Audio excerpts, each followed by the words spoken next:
In 1925, Americans were still chopping down trees with axes, hauling logs with horses, and spending months to clear a single forest. But what if, right at that moment, the steel monsters of the 21st century, the Carlton 7215, the Samakvalov Splitter, the Kesla Chipper, and the Morbark 1600 suddenly appeared? Would history be rewritten instantly? Let's find out together in today's video. Let's get started. In forestry, dealing with tree stumps has always been a nightmare. Back in the 1920s, removing a single large stump could take hours, even a full day. The common methods included chopping roots with axes, digging with shovels and crowbars, or even using explosives. All of these were exhausting, dangerous, and costly. The Carlton 7015, a modern stump grinder, features a 70-inch cutting wheel, capable of pulverizing even the toughest stumps in just minutes. Imagine this instead of 10 men working for 2 days. Just one operator with a Carlton could clear an entire field in the same amount of time. If American farmers in 1925 had access to the Carlton 7015, land clearing for agriculture would have been 20 to 30 times faster. The Midwest, America's breadbasket, could have expanded farmland at least a decade earlier. The result? Surging production of corn, wheat, and grain, catapulting the U.S. into becoming an agricultural superpower as early as the 1930s. Instead of after World War II,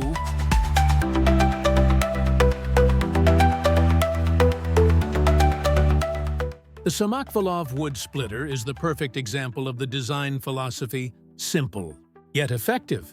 Instead of relying on complex hydraulics, it uses pure kinetic impact to split logs. In 1925, when American industry was still growing and mechanization wasn't widespread, a machine like the Samakvalov would have been a game-changer. It could be built more simply, maintained more easily, and adapted to local machine shops.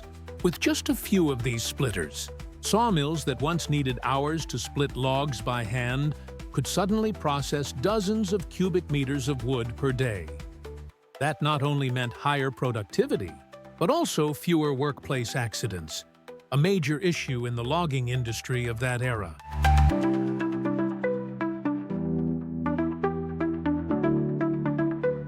Kesla Chippers, especially models like the C-Tone 60 and C645, are capable of shredding an entire tree into wood chips within seconds.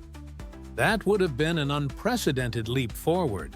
At the time, logging waste, branches, treetops, wood scraps was often left behind in the forest, creating fire hazards and wasting resources. With a chipper, all of that could have been reused as biomass fuel for paper production or as building material. If Kesla chippers had existed in 1925, the American paper industry would have entered a new era at least 30 years earlier. Remember, the 1930s were the golden age of print media, with newspaper demand skyrocketing. Kesla could have given the U.S. a monopoly on global paper supply, directly shaping media, education, and even political propaganda.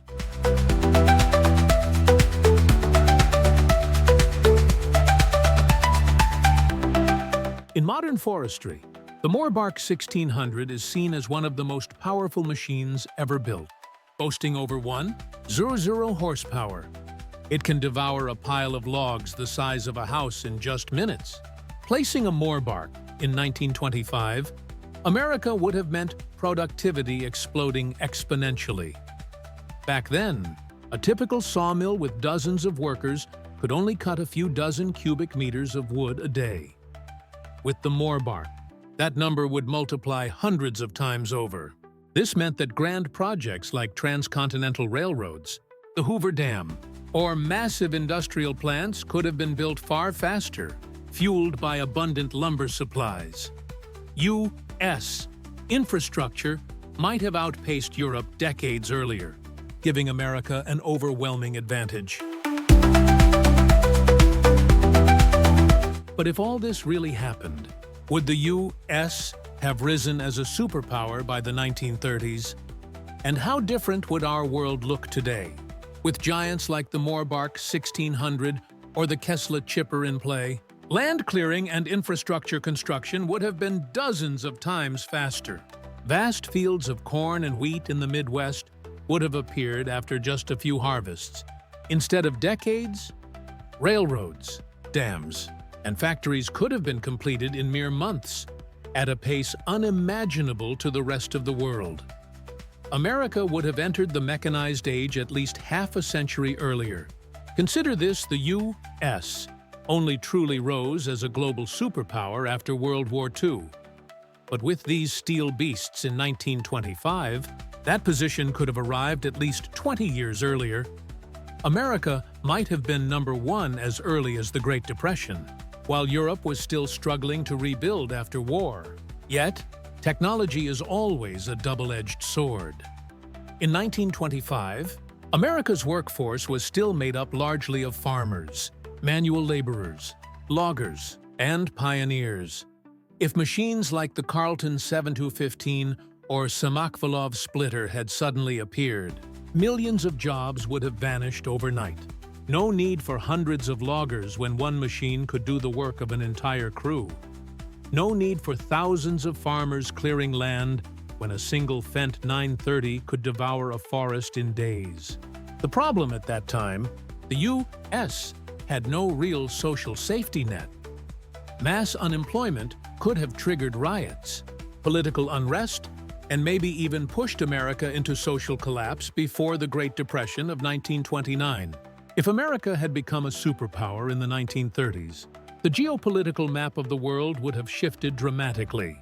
World War II might have ended much sooner. A heavily industrialized U.S.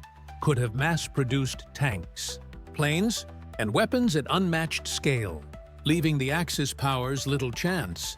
The Soviet Union might never have risen as a rival. The space race and Cold War technology battles might never have happened.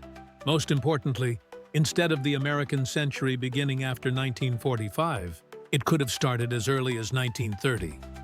The world today might have been speaking American English decades earlier.